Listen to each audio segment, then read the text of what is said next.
Sekjen PDI Perjuangan Hasto Kristianto akhirnya kemarin memenuhi panggilan Komisi Pemberantasan Korupsi untuk diperiksa sebagai tersangka dalam perkara dugaan yang terkait Harun Masiku, sebuah kasus ecek-ecek.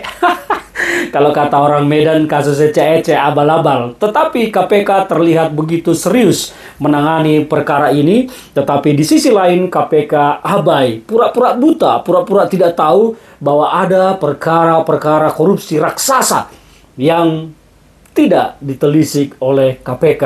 Salah satunya adalah penjualan ekspor nikel ilegal sebesar 5,5 juta ton yang diduga melibatkan lingkaran kekuasaan.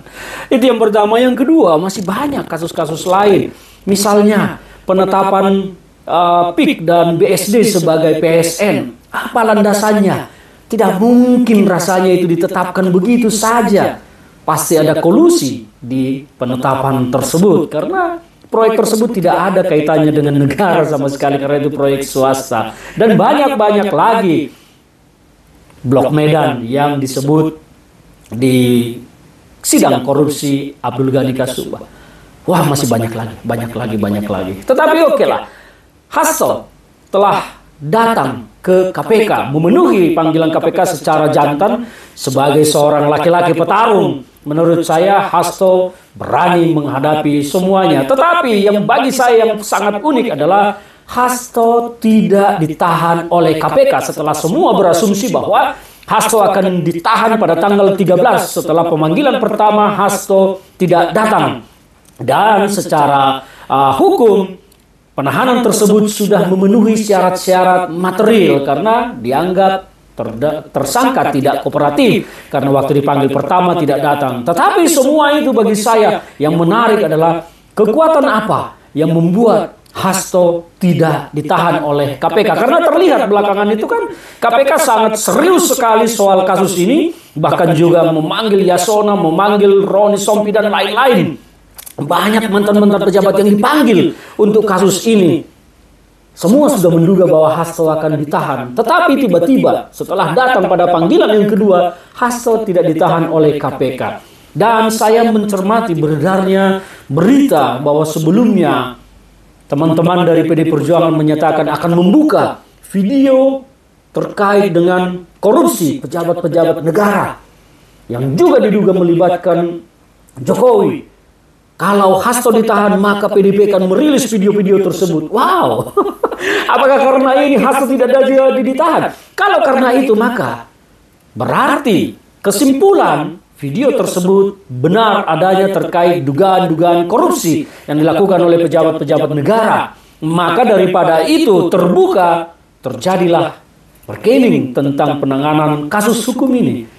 Menurut saya Hasto benar-benar sakti dengan permainannya. Hasto benar-benar lihai dan jago dalam permainan ini. Dan akhirnya KPK pun harus menunjukkan dirinya bahwa dia bukanlah lembaga yang sekarang yang kita duga, dan bukanlah lembaga yang independen. Dan bagi saya ini membuktikan KPK memang telah disetir oleh sebuah kekuatan untuk mengerjai Hasto.